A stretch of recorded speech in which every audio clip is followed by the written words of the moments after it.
Hello and welcome to my channel. My name is Tanya Oliver and I'm a life coach for elite entrepreneurs, helping them look, feel, and show up as their best self, mentally, physically, emotionally, and spiritually. I'm gonna start with a quote that we had heard in church the other day, and it was with Michelangelo, who is well known for his sculpture, the statue of Davis. One of his quotes in the statue is, "I saw the angel in the marble and carved until I set him free." So if you don't know, it was like just this block, this statue, and he was just chipping away. And a guy was like, "What are you doing to that statue?" He's like, "I'm allowing this angel free."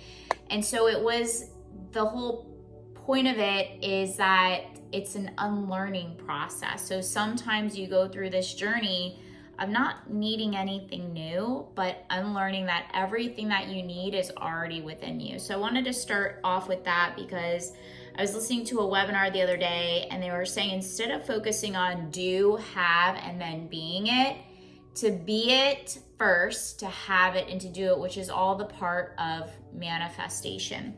So today, actually, I uploaded this. I'm gonna share another quick story of where all this came about. Is I uploaded this ebook that I had written in 2012. My first ebook, I have a few now, and I'm writing a book as of now, but the first ebook that I wrote was The 7 Eating Habits of Fit and Fabulous People. During the time I was 60 pounds overweight, I was struggling with food addiction and alcohol, and I just wanted to look, feel, and be my best self. And I wanted to be able to feel freedom. I wanted to be food freedom, body liberation, but I also wanted my body to look banging.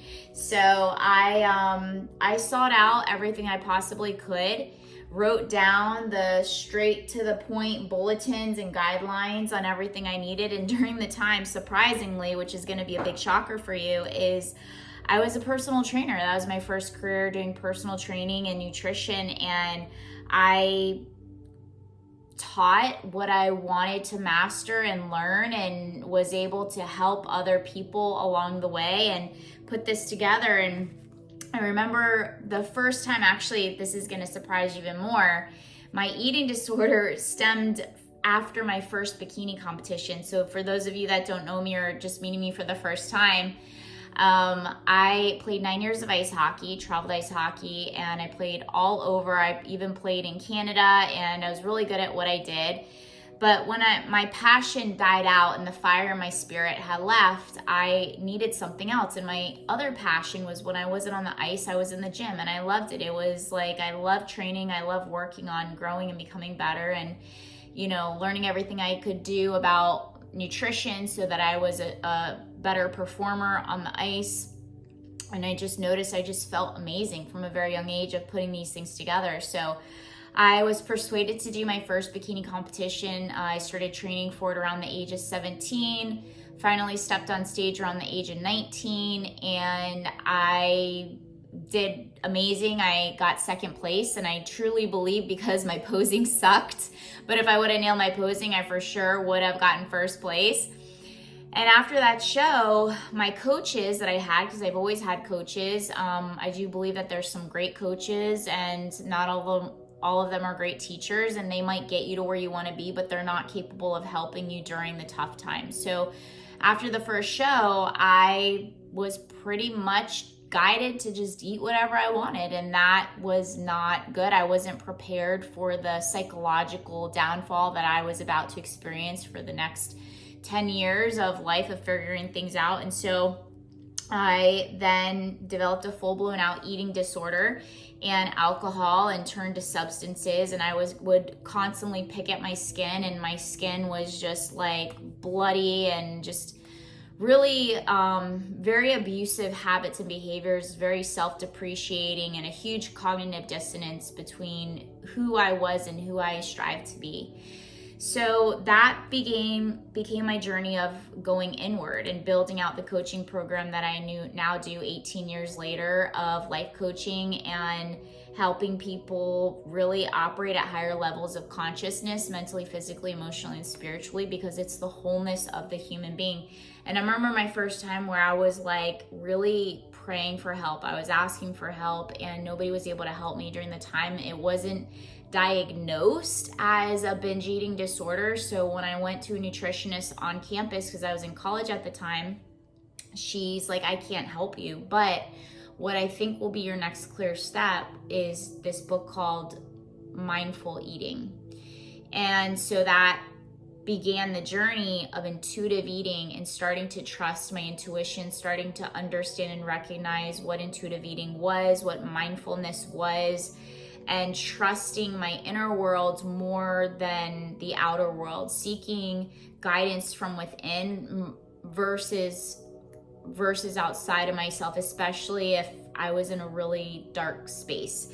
So that became the journey of tapping more into the inner world, which the inner world allows you to have a deeper connection with God. And so if you don't believe in God, which I didn't during the time, it was like going inward and asking yourself questions and operating from your most mature self, from your best self, from the highest version of yourself, from your super conscious state.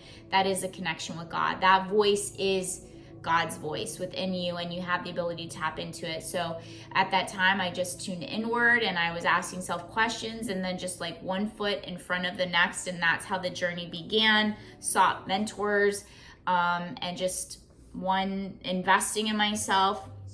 And so 19 years later, I had some meditation music in the back. That was where that started. And then it's funny because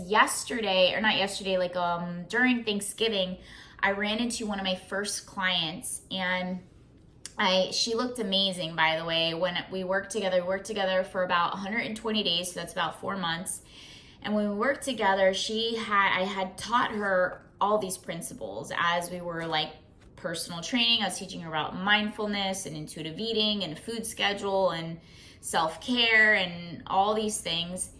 And I ran into her, and she's been able to sustain it. And I think that was like one of the biggest compliments. And she's like, she recognized me. And this was like 16 years ago. And she's like, Tanya? And I was like, oh my God.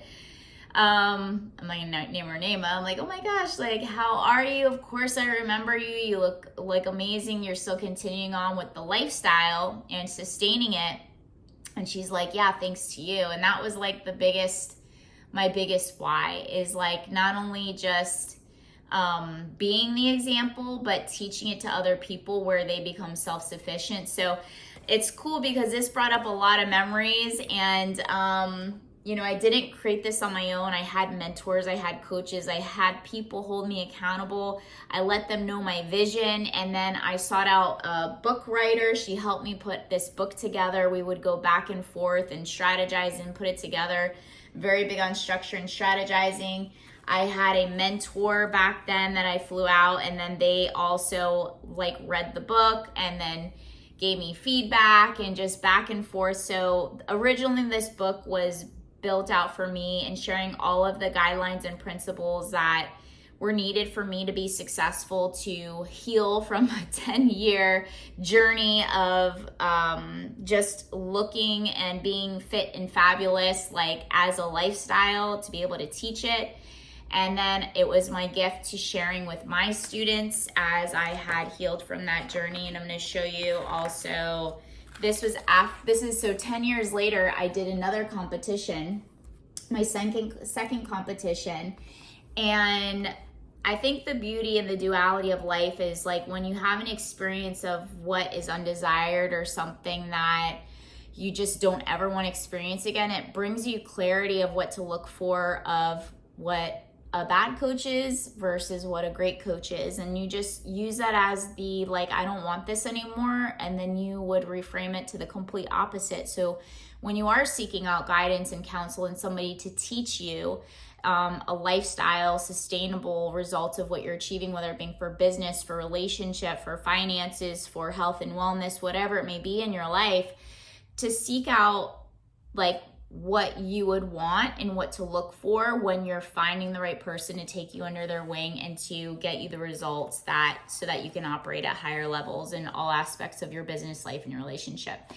So that's the spiel. If you're interested, I host group and one-on-one. We have the inner circle and we also have one-on-one. You can comment below inner circle or strategy call and we can set something up for you. But thank you so much for being here. If you love this video, make sure you subscribe, you share, and you comment below. And if you want this accountability calendar, this is free.